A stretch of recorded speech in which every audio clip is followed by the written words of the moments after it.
Bismillahirrahmanirrahim. Wa idza sa'alaka 'ibadi anni fa inni qarib ujibu da'watad da'i idza da'ani falyastajibu li wal yu'minu bi la'allahum yarshudun. Shadaqallahul azim. Allahumma arhamna bil Quran. Bapak-bapak dan ibu-ibu sidang jamaah subuh rahimakumullah. Alhamdulillah kita sudah selesai melaksanakan subuh berjamaah. Semoga amal ibadah kita diterima oleh Allah Subhanahu wa taala dan diberi balasan yang melipat ganda hendaknya. Amin ya rabbal alamin. Selawat dan salam tak lupa kita kirimkan, semoga dilimpahkan oleh Allah Subhanahu wa taala kepada Nabi besar kita Nabi Muhammad sallallahu alaihi wasallam. Allahumma shalli ala Muhammad wa ala ali Muhammad. Dalam rangka menghidupkan malam bulan Ramadan, terutama sekali malam yang 10 terakhir dari bulan Ramadan, sesuai dengan apa yang disunnahkan oleh Rasulullah SAW, maka kita melaksanakan suatu program yang namanya adalah i'tikaf. I'tikaf itu artinya adalah beribadah, memfokuskan diri, berdiam diri dalam masjid dalam rangka meningkatkan diri kita kepada Allah Subhanahu wa taala. Dalam hadis-hadis Rasulullah SAW dijelaskan bahwa Rasulullah SAW selalu beriktikaf di 10 malam yang terakhir dari bulan Ramadan. Bahkan di tahun beliau wafat, iktikaf itu justru dilakukan oleh Rasulullah SAW selama 20 hari terakhir dari bulan Ramadan. Demikian juga sepeninggal Rasulullah SAW, istri-istri beliau pun juga ikut beriktikaf. Hal ini adalah dalam rangka untuk memfokuskan ibadah, menggiatkan ibadah di malam-malam terakhir dalam bulan Ramadan tersebut. Juga dalam rangka untuk mencari atau mengintai apa yang disebutkan di dalam Al-Quran, yaitu Lailatul Qadar, di mana Allah mengatakan dalam surat Al-Qadar, Inna anzalnahu fi Lailatul Qadar. Sesungguhnya kami telah menurunkan Al-Quran itu pada malam Lailatul Qadar. Wa ma adraka ma Lailatul Qadar. Tahukah kamu apa itu Lailatul Qadar? Lailatul Qadri khairum min alfi syahr. Lailatul Qadar itu yang satu malam itu saja khairun, lebih baik, min alfi syahr, dari 1000 bulan. Tanazzalul malaikatu warruhu fiha biizni rabbihim min kulli amr. Turun malaikat pada malam itu dan malaikat Jibril min kulli amrin, karena mengurus segala urusan. Salamun hiya hatta matla'il fajar. Selamatlah malam itu sampai terbit fajar. Maka inilah yang disuruh oleh Rasulullah SAW, taharraw Lailatul Qadar. Intailah selalu malam Lailatul Qadar itu. Karena Lailatul Qadar itu satu malam saja kita beribadah, mengisinya dengan amal khairum min alfi syahr, lebih baik daripada 1000 bulan. 1000 bulan lebih dari 80 tahun. Semalam kita sholat tarawih misalnya, lebih baik daripada sholat tarawihnya 1000 bulan.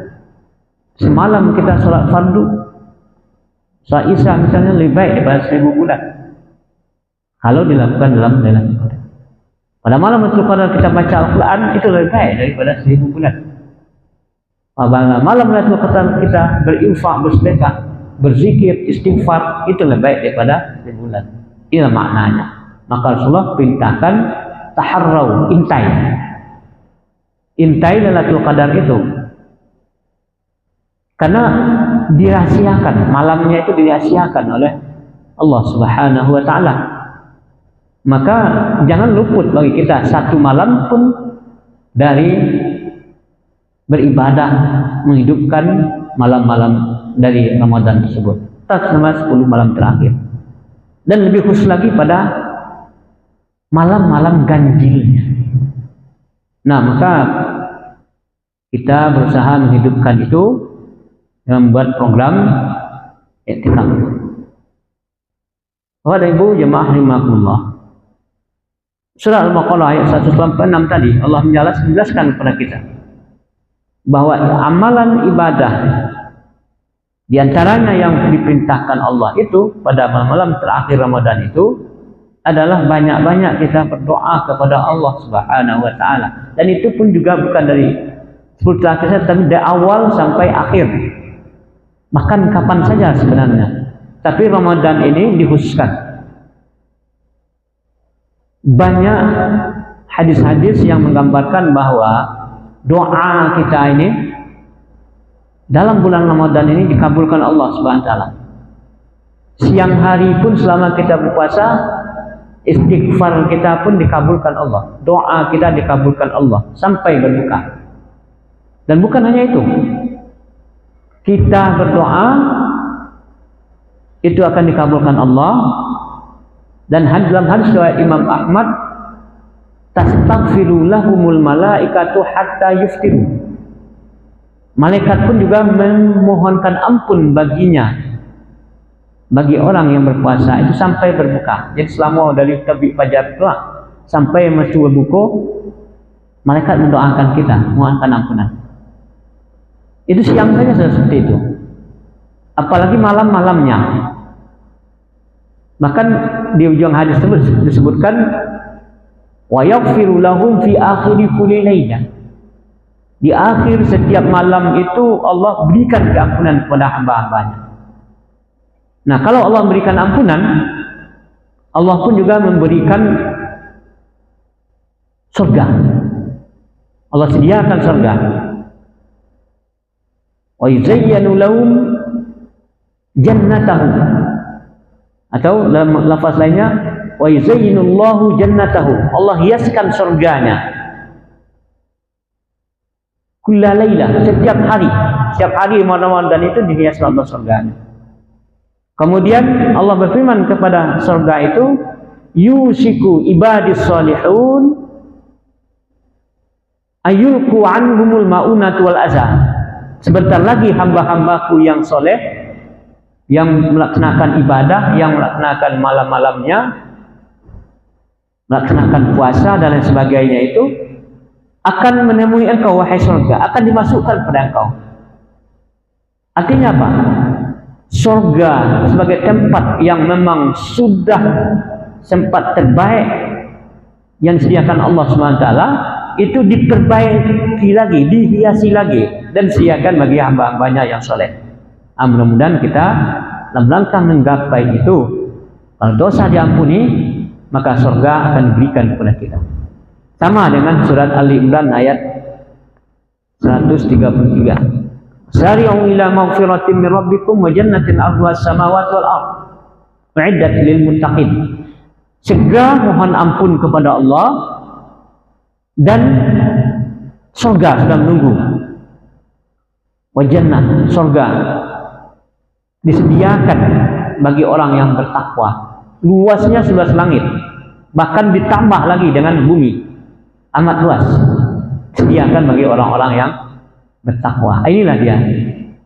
Maka dalam surah Al-Baqarah 196 tadi dikatakan Allah, "Wa idza sa'alaka ibadi 'anni fa inni qarib." Ketika hamba-hambaku bertanya kepada engkau wahai Muhammad tentang aku, tentang Allah, jawablah, fa inni qarib, sesungguhnya aku Allah itu dekat. Ujibu da'watad da'i idza da'ani, aku akan kabulkan doa hambaku apabila dia berdoa kepadaku. Ini pasti. Ya, ini pasti. Siapa saja yang berdoa kepada Allah pasti akan dikabulkan Allah Subhanahu wa taala. Namun ada dalam ayat ini dua syarat.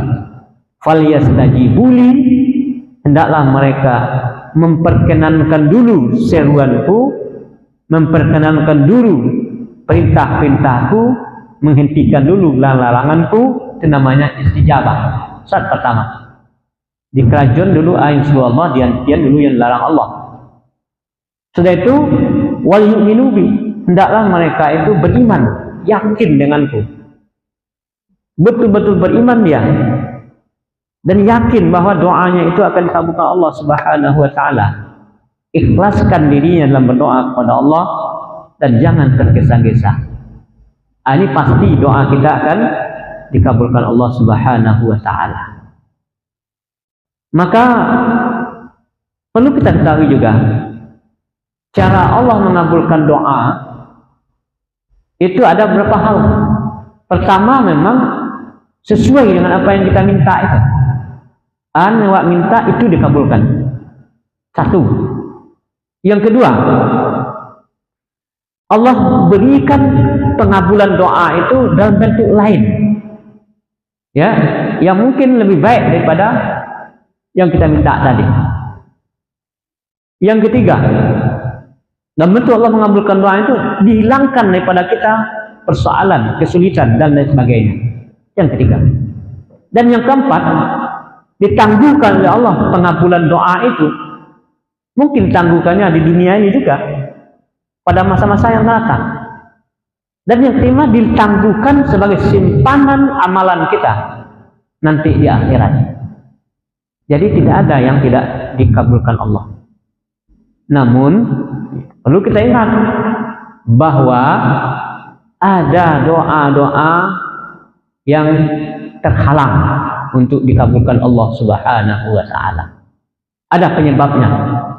Penyebab doa terhalang, pertama, kalau orang itu berbuat syirik, semua pelaku syirik itu walaupun minta ampun kepada Allah, kalau tidak dihilangkan perbuatan syiriknya itu tidak akan diampuni Allah. Innallaha la yaghfiru ay yushraka bihi wa yaghfiru ma duna dzalika liman yasha. Allah tidak mengampuni dosa syirik dan hanya mengampuni dosa selain itu bagi siapa yang dia kehendaki. Jadi syirik jangan, dan tidak akan diampuni Allah Subhanahu wa taala. Yang kedua, syirik itu pun juga akan menghapuskan amalan. Walaupun kita puasa, walaupun kita zakat, walaupun kita haji, walaupun kita tarawih, walaupun kita menghidupkan malam-malam Ramadan, walaupun kita iktikaf, habitat a'maluhum. Amalan itu akan menjadi hampa, tidak ada artinya kalau syirik. Yang ketiga, pelaku syirik itu adalah wa harrama 'alaihimul jannah. Pelaku syirik diharamkan oleh Allah masuk surga. Tidak selama-lama, tidak akan pernah masuk surga. Dan terakhir, wa ma'wahu jahannam. Tempat bagi mereka adalah neraka jahannam. Jadi ini syirik penghalang. Yang kedua, penghalangnya lagi adalah segala sesuatu, baik itu makanan ataupun minuman ataupun pakaian yang sumber pada yang haram. Ya, karena satu kali Rasulullah SAW melihat seorang musafir, nampak di pakaiannya lusuh, seorang jalan jauh. Dalam sebuah hadis lain kan jelaskan bahwa musafir itu doanya makbul. Jadi kalau ada musafir dalam perjalanan banyak berdoa. Nah, orang ini nampak Rasulullah berdoa, ya Rabb, ya Rabb, ya Rabb, minta berdoa, ya Allah, ya Allah, ya Allah, kabulkan ini, minta ini, segala macam. Seharusnya karena dia musafir, doa itu makbul. Tapi kata Rasulullah, bagaimana ini orang akan dikabulkan doanya, sedangkan makanannya haram, minumannya haram, yang dipakainya haram. Jadi yang haram itu menyebabkan terhalangnya doa kita dikabulkan Allah Subhanahu wa taala. Dalam hadis lain riwayat Muslim dikatakan kullu lahmin nabata minal haram min haram fannaru aula biha. Setiap daging yang tumbuh dari sesuatu yang haram itu, maka neraka lah yang lebih berhak baginya. Nah, jadi yang haram itu menghalangi dikabulkannya doa. Oleh sebab itu hindarilah segala sesuatu yang haram. Ingat, haram itu ada dua jenis. Pertama, haram zatnya, benda itu bana yang haram. Yang kedua, haram cara mendapatkannya. Kalau bendanya haram, ya seperti huriman alaikumul maitatu wad damu wa lahmul khinzir wa ma uhilla bihi li ghairillah. Itu zatnya itu. Diharamkan bagi kamu bangkai, darah, daging babi, segala sesuatu yang sembah selain Allah. Itu haram, zatnya haram. Atau kullu maskurin haram, setiap yang memabukkan itu haram, narkoba, miras segala macam, karena dia memabukkan haram. Ya, ma askara qaliluhu fa katsiruhu haram. Seketik pun ya diminum, dimakan, kalau dia itu memabukkan tetap haram. Ya, nah itu ini. Jadi yang haram itu zatnya. Yang kedua caranya, bendanya halal, zatnya halal, tapi cara mendapatkannya dengan cara yang haram, maka dia menjadi haram. Mendapatkan harta dari mencuri, mendapatkan harta dari menipu, mendapatkan harta dari mengutak-atik cakaran dan timbangan bagi orang yang pedagang, mendapatkan harta laba daripada berbohong dalam perdagangannya, gharar dan segala macam, mendapatkan harta dengan cara yang sogok menyogok, haram itu semuanya. Mendapatkan harta dengan cara korupsi yang kecil, korupsi yang besar, sampai korupsi yang sebesar-besarnya. Makin besar korupsinya, tapi makin besarlah haramnya. Oleh sebab itu, ini ya menjadikan harta, makanan, minuman dan yang dipakai menjadi haram kalau cara mendapatkannya itu juga dengan cara yang haram. Maka solusi daripada hal-hal yang haram ini, apalagi ini menyangkut dengan hak orang lain, Allah tidak akan mengampuninya kecuali kalau kita selesaikan dengan orang yang bersangkutan. Ya, Allah akan mengampuni dosa kita, Allah akan mengabulkan doa kita. Kalau doa kita langsung kepada Allah, kalau dosa kita langsung kepada Allah, Allah akan ampuni selain dosa syirik tadi. Tapi ketika hak orang lain yang kita ambil dengan cara yang tidak benar tadi, tidak akan diampuni oleh Allah kecuali kalau kita selesaikan dulu dengan orang yang bersangkutan. Jangan sampai kita bawa mati hak orang di awak. Kalau kita bawa mati hak orang di awak, itu pasti nanti akan dituntut di akhirat, dibayar di akhirat. Juga dari bayar. Ya, kita tidak bawa harta mati, kita tidak bawa apa-apa. Tapi dia pasti menuntut. Kalau hak orang kita tidak selesaikan di atas dunia ini, maka dalam hadis dijelaskan dibayar nanti di akhirat. Pertama, dengan amal soleh awak, boleh ada awak puasa, boleh ada awak zakat, boleh ada awak haji, boleh ada awak salat, dibayar je tu hak orang tadi. Tak terbayar je tu doh. Baaleh. Yang amalan kita sudah habis untuk membayarnya, karena hak orang itu kita ambil, kita zalimi. Akhirnya kemana?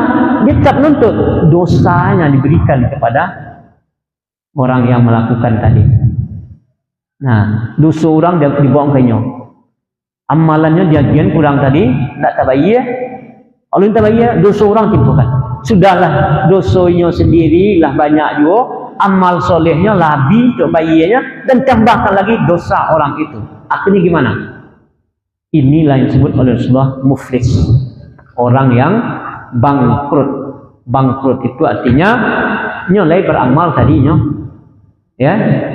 Tapi karena ada hak-hak orang di atas dunia ini yang tidak dia selesaikan, terpaksa amalnya itu digunakan untuk membayar itu dan habis.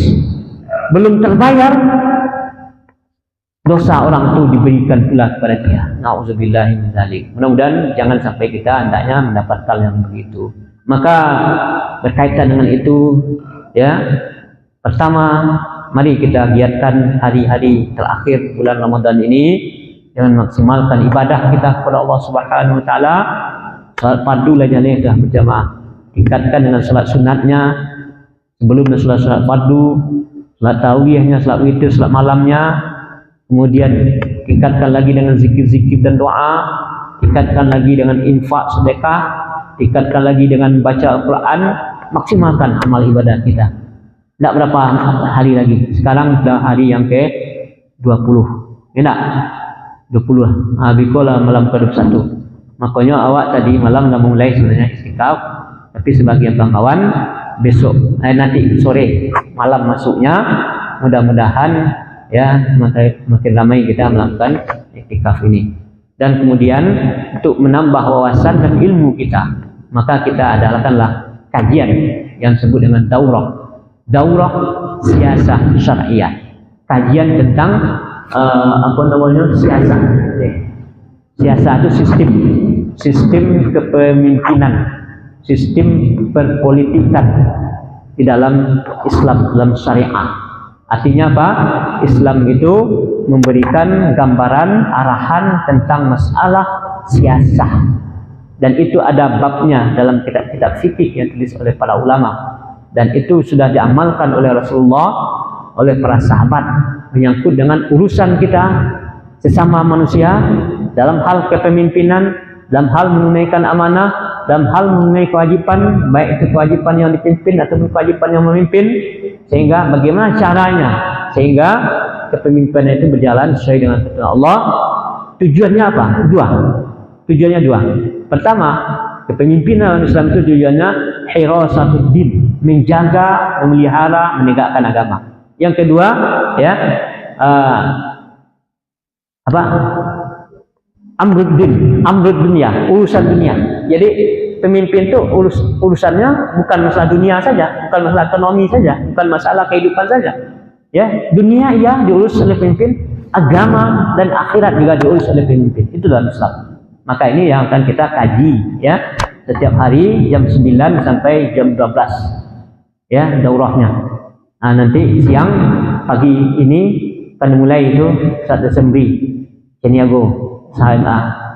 Nah, besok juga lanjutkan dengan ustaz-ustaz yang lainnya untuk jam 9 sampai 12. Kemudian pendalaman lagi. Malamnya kita lakukan salat tarawih. Nah, kita usahakan nanti mulai nanti malam, ya, kalau dapat salat tarawih kita itu 1 juz satu malam, tambah lagi witir 1 juz pula satu malam. Ya, dan insyaallah itu sudah ada, kita siapkan anak kita yang sudah hafiz 30 juz untuk mengimami, ya. Nah, supaya kita lebih maksimal lagi. Dan itu sesuaikan dengan kemampuan kita, ya. Yang penting kita berusaha dan kuatkan Allah Subhanahu wa taala. Ya, itulah mudah-mudahan fungsi masjid itu adalah untuk wa izja'alnal baita masabatan linnasi wa amna. Kami jadikan Baitullah itu sebagai tempat berkumpul. Itu orang haji Masjidil Haram namanya. Masjid ini juga tempat berkumpul. Ya, wa amna, tempat yang aman ini masjid. Ya, wattakhizu min maqam wahidana ila Ibrahim wa Ismail wa Ishaq. Wahidana ila Ibrahim wa Ismail, kami perintah kepada Ibrahim dan Ismail al-tahira baitiyah, mensucikan, membersihkan rumah Allah. Ini masjid rumah Allah. Untuk apa? Lit-taifin, kalau Masjidil Haram untuk orang tawaf. Wal atifin, untuk orang yang i'tikaf, beribadah kepada Allah. Wa ruk'i sujud, dan untuk orang yang rukuk dan sujud. Jadi program ini kita lakukan mudah-mudahan karena ada kawan-kawan jemaah yang lain yang memulainya hari yang malam yang ke-21, ya. Ada yang mulai malam ke-20. Ya, kalau malam ke-20, kalau seandainya Ramadan itu udah 9 hari, tetap 10 hari. Enak. Nah, kalau Ramadannya, kalau yang 21 berarti menghitungnya 30. Tapi wallahu a'lam, yang penting menghidupkan. Berapapun kemampuan kita untuk iktikaf, pasti dibalasi oleh Allah SWT. Yang bagusnya itu kan full time. Tapi beberapa saat pun juga kita niatkan iktikaf di masjid, itu sudah termasuk iktikaf. Penting kita berniat dan memperbanyak amal ibadah kita. Mudah-mudahan ini diberkahi Allah Subhanahu wa taala. Dan insyaallah pada siangnya pun terbuka untuk umum, termasuk juga ibu-ibu ya dan ummahat untuk mengikuti daurahnya. Malamnya karena keterbatasan waktu dan tempat, yang bermalam tentu tidak bisa ibu-ibu. Tapi untuk sholatnya tidak apa-apa, baik itu sholat tarawihnya atau sholat malamnya bisa saja. Oke saja Bapak Ibu yang berbahagia, mudah-mudahan bermanfaat. Subhanakallahumma bihamdika asyhadu an la ilaha illa anta astaghfiruka wa atubu ilaik.